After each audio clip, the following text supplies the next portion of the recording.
The sun was harsh and unforgiving that afternoon, glowing off the glass buildings of the city and turning the sidewalks into shimmering mirrors of heat. Cars rushed by, people hurried with purpose, and opportunities drifted by unseen, except for the one moment that would change Aaron Whitlock's entire life. He had been on his way to the most important job interview he had ever secured, wearing the only pressed white shirt he owned and holding a resume he had rewritten at least 20 times. His heart was pounding with hope, fear, and the weight of everything he wanted to become. But just as he crossed Weston Avenue, he saw something that shattered all that focus in an instant, a young woman stumbling onto the crosswalk, collapsing to her knees as if the world itself had given up beneath her. Her long blonde hair fell into her face, her red dress catching the sunlight as she struggled to breathe. People walked past her as if she were invisible, their eyes fixed on their own lives. Aaron stopped mid-stride, his decision made in the space of a heartbeat. If you believe kindness still matters, if you believe second chances come to those who choose what's right, then make sure to like, comment, share, and subscribe to Kindness Corner.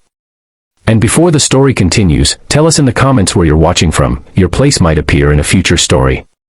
Aaron rushed to the girl's side. Her name, he learned later, was Harper Lane.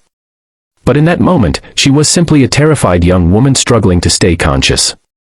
He lifted her gently, helping her to her feet, noticing how her pale hands trembled as she tried to steady herself. Sweat beaded on her forehead despite the warm breeze, and she whispered that she felt dizzy, that she hadn't eaten since the night before. Her voice was barely audible. Aaron guided her to a nearby bus stop bench, shielding her from the midday glare with his own body. He offered her his water bottle, helped her breathe, and waited until her strength slowly returned. 10 minutes passed. Then 15. By the time Harper could stand again, Aaron's interview window had already closed. His heart sank, but he didn't let it show. He helped her call a ride, waited until she was safely inside, and gave her a reassuring nod before turning away. He walked in the opposite direction with heavy steps, knowing very well what he had sacrificed. Aaron reached the company building where he had hoped to interview, a towering structure of steel that seemed to look down at him with indifference. At the lobby reception desk, he was told politely and emotionlessly that the interviews had ended. The hiring manager had left. The decision had been made. He stood there, feeling the air knocked out of him, not by the heat, not by the long walk, but by the heavy, sinking realization that kindness had cost him a chance at changing his life. The receptionist's expression softened when she saw his disappointment, but rules were rules. Aaron walked back outside, his shadow stretching long on the hot pavement as if following him in sympathy. For the next week, Aaron returned to his routine of small part-time jobs, delivering packages, cleaning a storage facility at dawn, and sorting inventory in a dusty warehouse. He never mentioned to anyone what had happened. He didn't regret helping the girl, he simply regretted that the world didn't reward moments like that. Bills piled up. His hopes dimmed. He wondered if he was destined for a life that never seemed to rise above survival. But life, in its mysterious ways, had seen everything. One Thursday morning, just after finishing a delivery shift, Aaron received an unexpected phone call.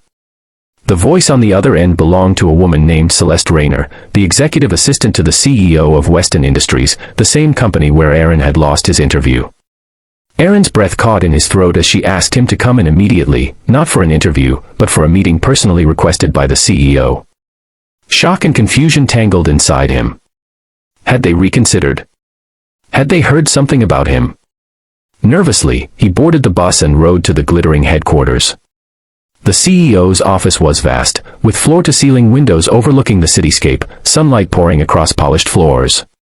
Behind a mahogany desk sat Vincent Lane, a man with sharp features softened only by the tired, worried lines around his eyes. He stood when Aaron entered, offering a firm handshake that held unexpected warmth.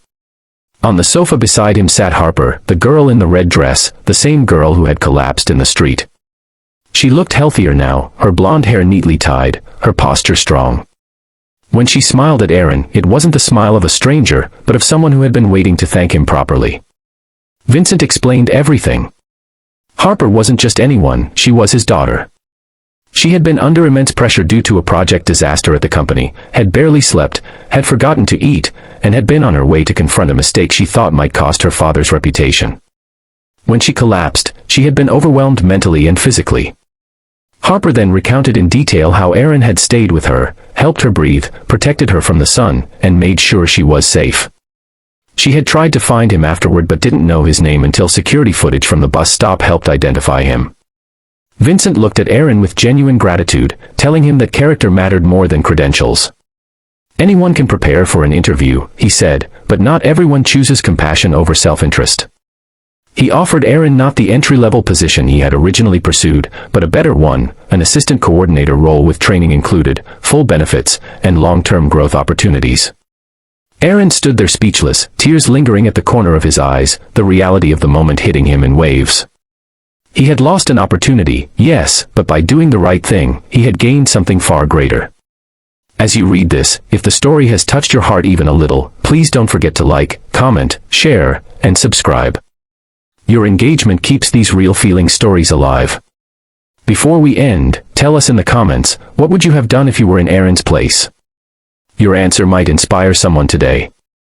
And so, Aaron began a new chapter, one born not from ambition alone, but from kindness, courage, and a split-second choice that revealed who he truly was.